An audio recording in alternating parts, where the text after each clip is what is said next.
Olá, senhores, sejam muito bem-vindos ao Física na Rede. Aqui com vocês é o professor Marcelo Martins. Nesta aula de hoje, vamos estar abordando as ondas sonoras. Só para lembrá-los que esta é a nossa aula de número 4 do tópico de ondulatória. Então, vamos lá, pessoal. Antes da gente começar a nossa aula, eu já peço que vocês se inscrevam no nosso canal, ative aí o sininho de notificação, já dá aquele like para contribuir com o nosso trabalho. Também quero divulgar para vocês o nosso Instagram, que tem o mesmo nome do nosso canal, aqui eu já fiz um recorte, inclusive, para ficar fácil de você localizar Física na Rede no nosso Instagram. Vai lá e confere o conteúdo que a gente tem postado, pessoal. Conteúdo, resolução de exercício, resumo e mapas mentais. Vai lá e confere e se torne um seguidor. Bem, pessoal, aqui nós temos uma configuração de uma onda sonora que foi gerada no ar. Quando uma onda sonora ela é gerada no ar, duas coisas é importante ser notado durante o seu processo de propagação. A primeira é que ela vai gerar uma zona de alta pressão. A zona de alta pressão nós chamamos de compressão. Então, essa região aqui é uma região que tem elevada pressão, tá? Que as moléculas do ar vão estar se reunindo em torno dessa posição. Nós temos essa compressão tanto nesse ponto quanto também neste outro ponto. E temos a região onde o ar está um pouco mais relaxado ou com um pouco mais, ou melhor, menos pressão. Então, a rarefação é a região entre duas zonas de compressão do ar. É uma região de baixa pressão. Por isso que muitos autores dizem que a onda sonora ela acaba sendo uma onda de pressão, porque uma vez que ela é promovida no ar, ela vai gerar as zonas de alta e de baixa pressão. Entre duas zonas de compressão, a gente já consegue perceber que nós temos duas frentes de onda, uma zona de alta pressão e outra zona de alta pressão. Então, entre duas zonas de alta pressão, ou entre duas frentes de onda, basicamente, nós estabelecemos um comprimento de onda, onde essa zona de alta pressão vai equivaler a uma crista e outra crista. E a gente viu em aulas anteriores que entre uma crista e outra nós promovemos um comprimento de onda. Bem, as ondas sonoras elas têm algumas características que inclusive nós já vimos em aulas passadas, mas cabe aqui a gente reforçar. As ondas sonoras são consideradas ondas mecânicas porque elas precisam de um meio material para poder se propagar, né? Então logo elas vão se propagar no meio sólido, líquido e gasoso. As ondas sonoras são ondas tridimensionais porque elas se propagam em todas as direções. E as ondas sonoras são consideradas no ar ondas longitudinais. Elas vibram e se propagam na mesma direção. Aqui já está mostrando de verde a direção de propagação, e aqui entre essa zona e essa, nós temos uma região que vai e volta, né? Então, são as regiões de vibração, tá bom? Bem, gente, com relação à transmissão do som, a gente vai notar que o som, ele é bastante, ou melhor, ele é perfeitamente audível em pequenas altitudes, o que não acontece em grandes altitudes. Então, em elevadas altitudes, o ar ele é rarefeito, cara. Ou seja, eles estão um pouco mais distanciados uns dos outros. E isso, então, dificulta a transmissão do som em elevadas altitudes. E a outra coisa também que eu quero ressaltar é que a velocidade de propagação de uma onda sonora, ela pode variar dependendo do meio material. Foco este que eu deixo para depois. Bem, quando o som, então, ele vai chegando aos nossos ouvidos, a gente vai passar agora a dividir o ouvido humano em três partes para a gente poder compreender, desde o processo de captura até o procedimento de entendimento do som. Então, a primeira parte, que é a parte externa do ouvido, que é composto aqui do pavilhão auditivo e também do canal auditivo, ele é responsável por fazer a captura do som. Então, aqui nós vamos capturar o som e conduzir esse som por meio do canal auditivo. O som, quando ele é conduzido até o canal auditivo, ele faz com que o tímpano, que é uma membrana, ele vibre, atingindo, então, a parte média do nosso ouvido. O tímpano, ele está articulado com o martelo, ele vai estar articulado com a bigorna e o estribo. Então, esses 3 ossículos, eles ficam articulados juntamente com a membrana para poder proporcionar uma coisa chamada de aumento na própria intensidade desse som, ou seja, o sinal ele é intensificado nesta região. Então, a gente tem aqui a amplificação nessa região, nós temos a amplificação do sinal sonoro. Uma vez amplificado, esse sinal ele consegue adentrar por uma abertura chamada de janela oval, bem aqui, a janela oval. E uma vez que ele entra na janela oval, ele acaba sendo, conduzido à cóclea, onde se encontram lá células especializadas que vão fazer a conversão desse sinal sonoro em impulsos nervosos. E uma vez que ele é simplesmente convertido em impulsos nervosos, esses impulsos nervosos são conduzidos por meio do nervo auditivo e é levado até o cérebro que faz a interpretação do som. Então, fantástico, gente. De forma esquemática, nós temos aqui a captura do som, a vibração da membrana timpânica, juntamente com os ossículos martelo, bigorna e estribo, até o controle desse sinal já amplificado dentro da janela oval, tá bom? Bem, as ondas sonoras, elas também apresentam várias faixas de frequência, porém, nós, seres humanos, não conseguimos ouvir em todas as faixas. A gente é limitado por uma faixa de frequência que vai de 20 Hz até 20.000 Hz. Essa é a faixa de som que nós, seres humanos, conseguimos capturar. Isso para um ouvido humano zerado, ou seja, um ouvido humano em perfeitas condições, tá bom? Eu, por exemplo, não consigo mais ouvir o som nem na faixa de 20, nem na faixa de 20.000 Hz. O meu ouvido já está bastante desgastado a ponto de eu não conseguir mais ouvir sons nessa faixa. Como é que eu sei disso? Eu baixei um aplicativo e desse aplicativo, então, eu consigo emitir o som tanto de 20 quanto de 20.000. E não é só eu, não. Um grupo de pessoas para a qual eu coloquei o som, eles também não conseguiram capturar essa frequência. Bem, mas alguns animais, como por exemplo o elefante, a topeira, eles conseguem capturar sons abaixo de 20 Hz. E abaixo de 20 Hz, nós temos os chamados, melhor dizendo, infrações. Dentre eles, nós temos alguns tipos de elementos que produzem infrações, como, por exemplo, queda de meteoritos, ventos, auroras polares, emissões de gases nas indústrias, os sismos, explosões nucleares e jatos supersônicos. Então, eu fiz aqui uma coleta de exemplo de alguns elementos que produzem sons abaixo de 20 Hz. Porém, eu também tenho uma classificação para os sons que são acima de 20.000 Hz, são chamados ultrassons. Então, você já deve ter ouvido falar do ultrassom, inclusive com aplicação na medicina, Mas alguns animais, como gato, cão, morcego, golfinho, eles conseguem ouvir dentro da faixa do ultrassom. Porém, o gato e o cão, até 40.000. O morcego, golfinho, acima dos 40.000, Hertz. Bem, pessoal, algumas fontes aqui, aplicações de ondas ultrassônicas, a gente pode encontrar na medicina uma tecnologia chamada de ecografia. A ecografia simplesmente é a produção de imagem por meio do som.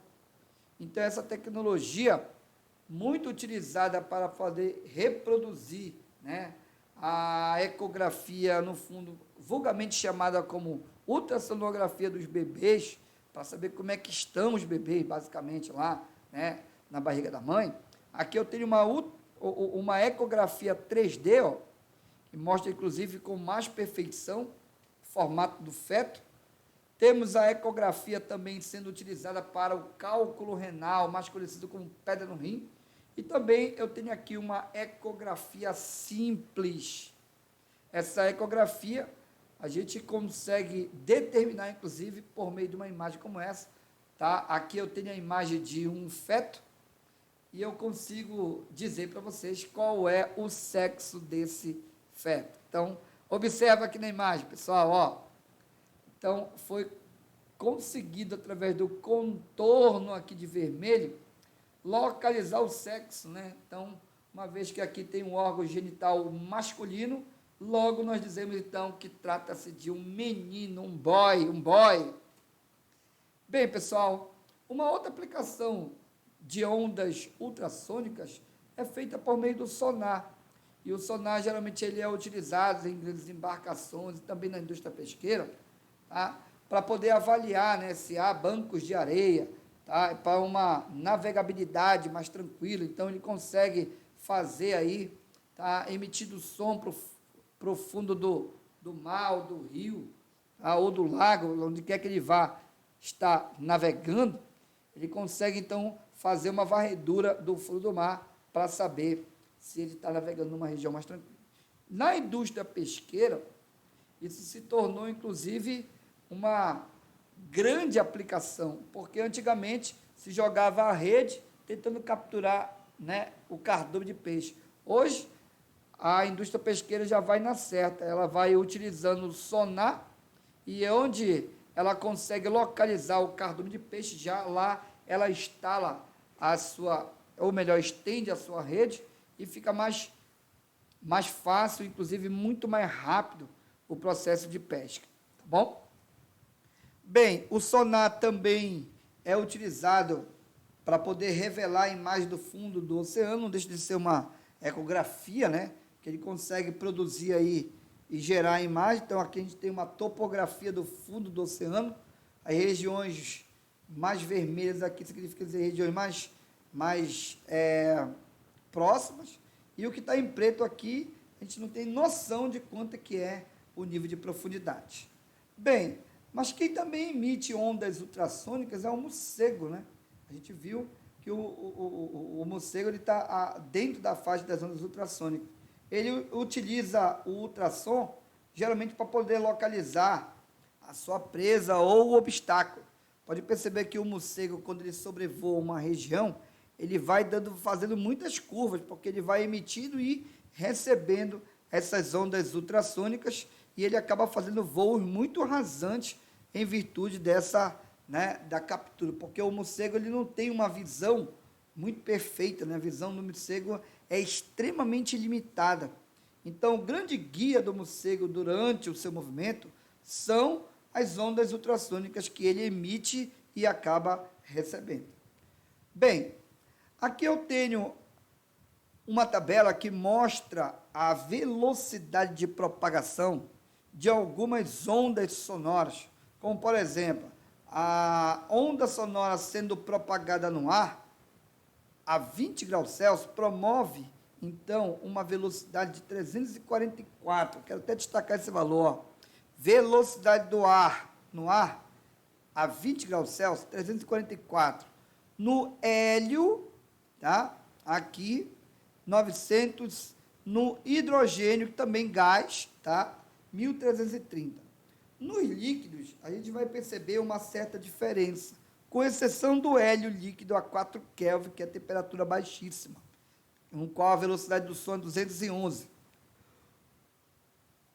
Tomando como exceção o hélio e comparando a velocidade do som em meios como mercúrio, água a 0, água a 20 e água a 100 graus Celsius, a gente vai notar que as velocidades de propagação é bem maior comparado com a velocidade de propagação do som no ar. E quando a gente pega outros materiais sólidos, como o alumínio, chumbo e o aço, nós notamos que a velocidade de propagação é ainda maior. Inclusive, a gente pode generalizar esse comportamento, onde a velocidade de propagação do som ela vai ser maior no meio sólido, depois ela é maior no meio líquido e, por fim, ela é, né, menor no meio gasoso. Então, a maior velocidade de propagação do som no meio sólido, depois líquido e, por fim, no meio gasoso. Tá bom? Bem, e agora a gente entra na gama aqui de 4 exercícios pré-selecionados. Primeiro diz o seguinte, pessoal: identifique as características de uma onda sonora. Letra A, propaga-se no vácuo com velocidade igual à da luz. Misericórdia, pai. Velocidade da luz, 300 mil quilômetros por segundo. Está longe disso. Acabamos de ver que a velocidade no ar, 344 metros por segundo. Muito longe. Se eu for transformar esse cara aqui para metros por segundo, vai dar 3 vezes 10 à oitava, cara, metros por segundo. Então, fora de cogitação, letra A. Letra B, tem velocidade de propagação igual a 340 metros por segundo em qualquer meio? A gente viu que não. Acabamos de ver uma tabela, né, gente? Que, dependendo do meio, a velocidade de propagação do som vai mudar. Letra C, então letra B está fora. Letra C, propaga-se como onda transversal. Na maioria das vezes, a onda sonora é uma onda longitudinal. No meio fluido, principalmente, ela é uma onda longitudinal, então está fora como letra C.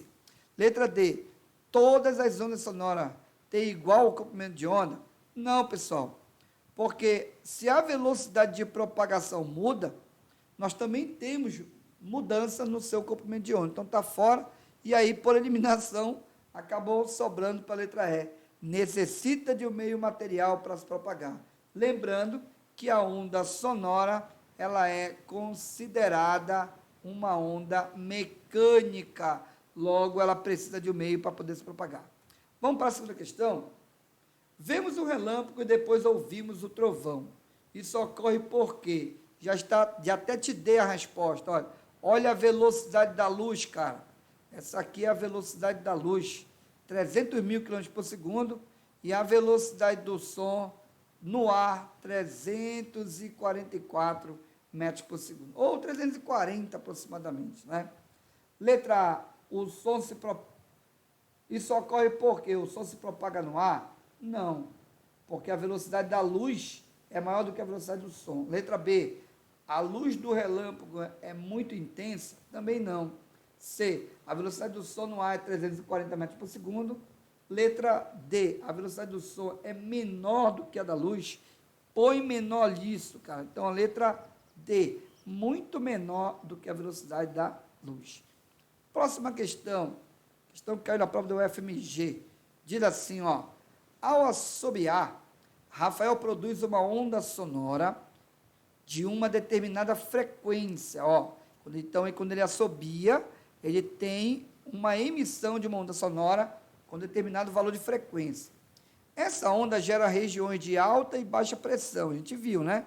Alta pressão, então aqui, se isso aqui for assobio dele, ó, alta pressão, baixa pressão, tá vendo aqui, ó? Alta pressão, de novo, que é um gráfico de pressão na distância, ó. Então, alta pressão, e aqui região de baixa pressão, que é uma região de rarefação. A variação de pressão, continuando o texto aqui, pessoal, a variação de pressão ΔP, em função da posição X, ao longo da direção de propagação, em um certo instante, está representado na figura, que é essa bem aqui, ó. Em outro momento, Rafael assobia, produzindo uma onda sonora de frequência 2 vezes maior do que a anterior. Com base nessas informações, assinale a alternativa, cujo gráfico melhor representa o gráfico de ΔP, que é a variação de pressão, em função de X, para esta segunda onda sonora.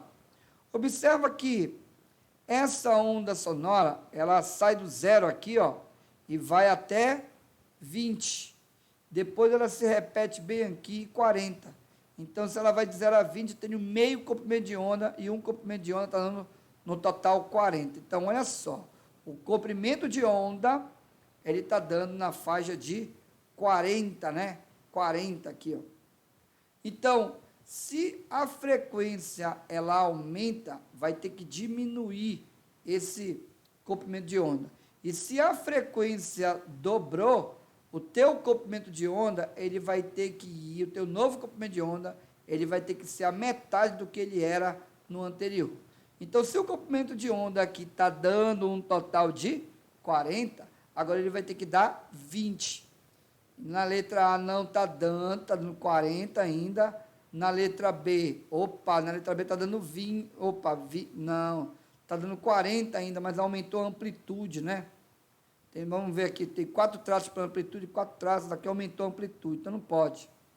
Letra C, o comprimento de onda está dando 20 aqui, ó, beleza.